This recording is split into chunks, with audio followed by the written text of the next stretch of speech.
Hello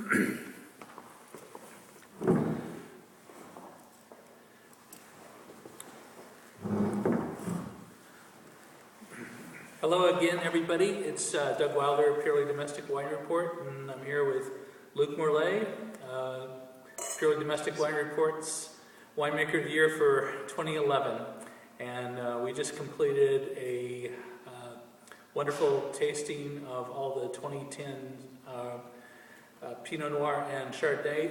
They're going to be released in March of next year, and the wines are being treated and evaluated as barrel samples, but I think we're going to be very happy once the wines actually hit the market.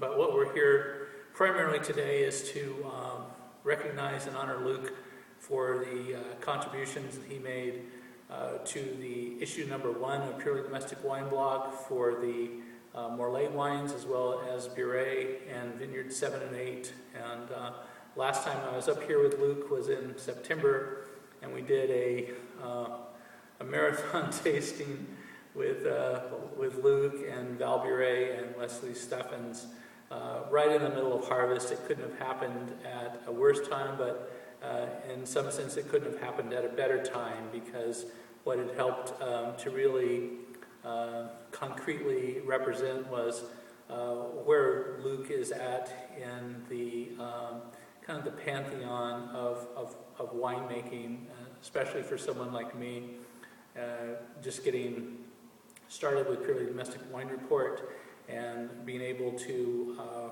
recognize this quality of artistry and commitment to bringing the absolute best out of quite frankly, a wide variety of varietals. And to me, those are some of the fundamentals that help to guide me in my selection of Top Winemaker of the Year. So thank you, Luc. Well, thank you, and it's quite an honor, so really appreciate it. It's my pleasure. As I mentioned to you earlier, I had kind of earmarked you, it's probably several years ago, as a winemaker to watch, and it's sometimes fun for me to actually go back and look at that list of the up-and-coming wineries and then see 3 or 4 years, maybe it's self-prophecy or something like that, to actually see those winemakers get to the point where I think that they are headed. So behind us, we have kind of represented the whole lineup of what Luc has done. Over here we have all the Morlet wines. These are the spring releases. Right, Chardonnays and Pinot Noir. I'm going to need to get all the alcohol levels on these. And then we have the Buret 09s, which if you haven't looked at the Buret website recently, all those scores and reviews are up there. And then the Vineyard 7 and 8, the Steffens family is the owner of Vineyard 7 and 8. And Luc, when did you start making 7 and 8? I started July of 2007, so a few months before harvest 2007. And when we were up here in September, the first wine that was poured for me was a Chardonnay, and I mentioned that if I hadn't been here to actually do a long report, I could have just sat and taken in this view and just smelled the wine for 2 or 3 hours. I mean, it was that good. And then we got into a much more intense tasting of 17 or 18 wines that ended around 11 p.m. So it was quite a monumental tasting, and I appreciate Luc's indulgence being in the middle of harvest to host me for that. It was a great break, I'll say. It's fantastic, yeah. So on the other end here, we have your Pinot Michael wines, which I have not had the chance to try, so maybe you can talk a little bit about those. Right, there's a Carte Blanche, which I started with the 2007 vintage, and we can definitely go over these wines another time. Mm-hmm. And then, of course, Peter Michael. I've been with Peter Michael now for 12 years. as a full-time winemaker for about exactly 5 vintages, and then also, with my brother Luc Morlet, and he's the one who has been full-time winemaker, on-site winemaker there, and we love working on tandem together. So same thing here. Definitely taste another time all these incredible wines. With the addition, many of you are pretty familiar with the portfolio of Peter Mackel, but what is new is the 3 Pinot Noir from the True Sonoma Coast. Peter Mackel's own vineyard there. So Le Caprice, Ma Danseuse, being 2 of them. Anyway, we'd love to have you taste that. And then Clos du Ciel, which is also the top selection, the Pinot Noir from this coastal vineyard. So, well, great. Any other new projects in the offing coming along soon that you talk about? There's one that is also really dear to me called Rodi Family Vineyards. That is a unique, beautiful vineyard of Chardonnay in the Coombsville area, right against the mountains. So they're actually on the foothills of that part of the Napa Valley.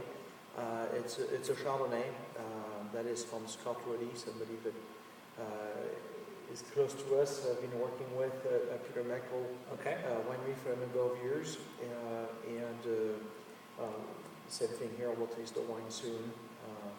I have them in barrels right now. All right. I have 1 vintage bottle, so we'll taste it. We'll make a small vertical tasting excellent. of that wine. I'm looking forward to that. Yeah. Great. So again, yeah, it's quite an honor. So thank you so much. I've been here in the valley for 18 years now, working, at Newton and Peter Mackel and Staglin, and started our own Jody and I in 2006. So as we're in the middle of the construction, restoration of our own winery, I really appreciate the recognition for all the work. So I've driven by your new winery, and it seems like a beautiful work in progress.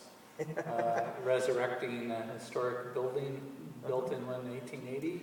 Right, we have 2 buildings. So the stone building was built back in 1880. It's definitely, to me, feel very natural because to give you an idea, the walls are 2 feet thick walls, and just what I've grew up with in France, in Champagne. So when I worked in Burgundy, we had cellars. We wouldn't say go down the caves, we said go up the caves. They were thick walls, and it felt like it's different stories.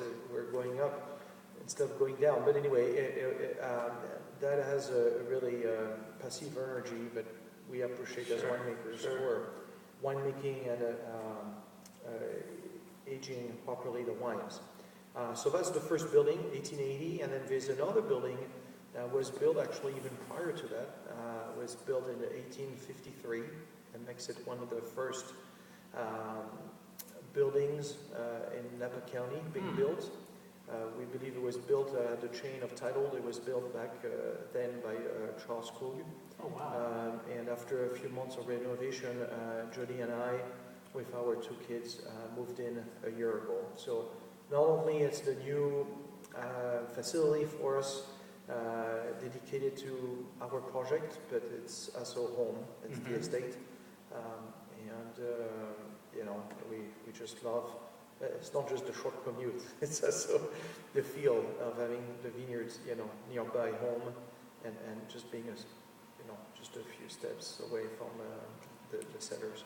And will there be an estate bottle wine coming out at some point? So that's right. Yeah, you read my here. And I know you haven't had this wine yet.